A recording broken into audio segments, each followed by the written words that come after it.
आम हक पर आम आसबू लड़े करने आहरी आमर अदर पर्सन आमको कहे तुम कहीं एमती करुच ए जिनस कौन होती कहीं ऑफिस घेराव कर अरे तुम्हें मैंने तो हमको सपोर्ट कर आम माँ मैंने आसचे आम आम पिला हक पर लड़े करते आसचे तुम्हें आम सहित जुक्ति कर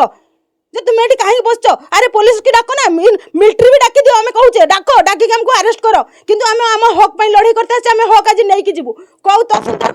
कौ सीडीपी को आम डरबुनि से आसबे ये फाइनाल हम सब लिस्ट ये फाइनाल हम आम धारणा बसार हूँ मुख्य उद्देश्य हूँ आमर स्कूल यूनिफॉर्म जो प्रथम रु 10वीं श्रेणी पर्यंत बाहर थिला आम विगत 4 मास फॉर्म पकेलुनी किंतु एपर्यंत जो बस्ता ब्लॉक रे जो अच्छा मोर बासंती पुष्टि मैडम आ जो बी अच्छा सुधांशु शेखर जेना आम जनईलु सी आमको ड्रेस सिलेक्शन कर देवे कहते इनक्वारी सरला आज 3 मास हो गलानी तापर आम शुणा पाइलु आमको 40टा 50टा लेखा गोटे गोटे एसएचजी को सिलेक्शन कर आम से पचारू जे 40टा 50टा गोटे एसएचजी 10 जन मेम्बर रोचे 40-50 ड्रेस नहीं से कौन करेंगे केते टंकार लाभवान हो पारे सेठू सी आमको कहले कि ना आम करें जलेश्वर आउ बाल्यापाल आमर रूपसा ब्लॉक सब फॉर्म पड़ी आम समस्त को भागबांटा करके देवु आम से कहीलु बीओ को आम विगत दिन में आम एप्लिकेशन देइथिलु जे सर गोटे काम करूँ बस्ता ब्लॉक जिनस केवल बस्ता ब्लॉक को ही दिंतु आउ अदर ब्लॉक रे जो जिनस अच्छी से आमको देना आम से भी फॉर्म पकईलु से आमको कौन सी जिन ड्रेस आमको देना कि आमको सिलेक्शन करना कि इनक्वारी भी करना आपण मैंने इनक्वारी भी कर जलेश्वर ब्लॉक आमर बाल्यापाल ब्लॉक रूपसा ब्लॉक तापर कहते आम देनु लिस्ट करनु लिस्ट आज पर्यंत कहीं काढ़ा जाऊना कौ स्वार्थ लिस्ट बंद करके रखिंट जो बी अच्छा बीओ को बारमार एप्लिकेशन देलु तापर आमर तहसीलदार जो अच्छा वीडियो चार्ज आम देचु एप्लिकेशन कलेक्टर को देलु कलेक्टर फरवर्ड करके तहसीलदार को तुरंत एक्शन नापी भी कहले जे बाबद जल्दी तुरंत ये करूँ आम कतरे से फरवर्ड कॉपी भी रही तापर तहसीलदार पाक आम 3 थर गलुनी तहसीलदार सार कहते मु बीओ मैडम को डाक सारी आमर एबीओ मैडम को डाकी बीओ सार को डाक सारे सी मो पाक आसुना तो आम कहलु जब सी आसबे आप हाई अथॉरिटी सी आसुना कौन एमती हल्ड हो रही स्कूल ड्रेस बंटा जापर छुआ मैंने स्कूल ड्रेस पिंधे ओएसिस फर्टिलिटी रे व्यक्तिगत एवं विज्ञान भित्तिक चिकित्सा सहित आपणकर सुस्थ शिशु को 69% सफलता हार रे रखंतु जदि या भितर किसी स्वार्थ रही ताहले सेइतपय बंद कराई अदर ब्लॉक देनी सी जदि ता ब्लॉक को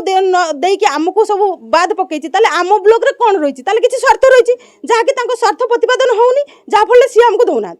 एटा पूरा संपूर्ण सत कथा तांको स्वार्थ रे बाधा पड़ुची जो स्वार्थटा हासिल करि पारु नांती जहाँफल आमको निश्चय लांच गोटे तो कथा गोटे जिनस लांच जगह समस्ते हार मानती निहाती आम प्रूफ भी देवु से प्रूफ भी आम पाखे अवेलेबल अच्छी आम प्रूफ देवु आमर बीओ मैडम भी मागी बीओ सार भी नहीं लांचर संपूर्ण प्रूफ आम आपको देवु टंका जिते इनक्वारी करते जाइए टंका नहीं माँ मान को पचारतु सी कहे 200-300 टंका लेखाए तेल पड़ा पैसा नहीं हाँ एसएचजी इनक्वारी जाइए पैसा नहीं माँ मैंने भी कहे प्रमाण देवे लांच प्रत्येक ड्रेस पिछा 50-60 हाँ 50-60 देवे देले सिलेक्शन हम ना नहीं सिलेक्शन कैंसल तुमको ड्रेस दिज्व ना यार कारण कौन आम आम हक पर आम आसबू लड़े करने आहरी आमर अदर पर्सन आमको कहे तुम कहीं एमती करुच ए जिनस कौन होती कहीं ऑफिस घेराव कर अरे तुम्हें मैंने तो हमको सपोर्ट कर आम माँ मैंने आसचे आम आम पिला हक पर लड़े करते आसचे तुम्हें आम सहित जुक्ति कर तुम्हें ये कहीं बसच अरे पुलिस की डाक ना मिलिट्री भी डाक दियो आम कहूचे डाक डाक आमको अरेस्ट कर किंतु आम आम हक पर लड़े करते आसे आम हक आज नहीं जीवु कौ तहसीलदार कौ सीडीपी को आम डरबुनि से आसबे ये फाइनाल हम सब लिस्ट ये फाइनाल हम तापर जाके आम उठू ना आज बर आज राति कौन काली दिन दिन 10टा पर्यंत भी आम बसबू क्या छाड़बुनि कि क्या भितर को पशिया देवुनि आम हक आम धारण बसचु आम जो पिलांकर ड्रेस आम फॉर्म पकईलु फॉर्म बाहर फॉर्म पकईलु आज 4 मास हो गला फॉर्म पकईलुनि आम जेतिक भी हूँ आसिक भी पचारिचु जे आम कहीं लिस्ट बाहर ना कौन कथा जो तहसीलदार सार एबीओ मैडम आमर कलेक्टर सार समस्त को आम भी एप्लिकेशन दे सारीचु आज पर्यंत कौन सी पाई पारे ना तापर बाध्य होइकि आम स्टेप नेलु जे आम बस्ता ब्लॉक जिनस बस्ता ब्लॉक रे रहू आम भी प्रथम भी कही बीओ मैडम को जे मैडम आम बस्ता जिनस आम बस्ता रखु अदर ब्लॉक को दिंतु ना अदर ब्लॉक को दबा देले असुविधा हे कहीं हूँ आम ବହୁତ ଅଛୁ SIG ଅଛୁ MSME ଅଛୁ କାହିଁକି ବସ୍ତା ବ୍ଲକ କୁ ଛାଡ଼ି କାହିଁକି ଅଧପ୍ରବେଶ ଦଉଛନ୍ତି କ'ଣ ପାଇଁ ତାଙ୍କର ସ୍ୱାର୍ଥ ପାଇଁ କି ପ୍ରକାର ସର୍ତ୍ତ ରହିଛି ସ୍ୱାର୍ଥ ହେଉଛି ଯେହେତୁ ତାଙ୍କର ଆମେ ଦେଇପାରୁନାହୁଁ ନା ଯେଉଁ ପିଲାମାନଙ୍କର ଯେଉଁ ଡ୍ରେସ୍ ଦିଆହେଉଛି ତାର ପାର୍ସେଣ୍ଟେଜ୍ ଆମେ ଦେଇପାରୁନାହୁଁ ବିଓଙ୍କୁ ଆଉ ABO ମ୍ୟାଡ଼ାମକୁ ଆପଣଙ୍କୁ ମାଗିଥିଲେ ପରସେଣ୍ଟେଜ ମାଗିବେ କ'ଣ ହେଉଛି ପାର୍ଟିକୁଲାରି ହେଉଛି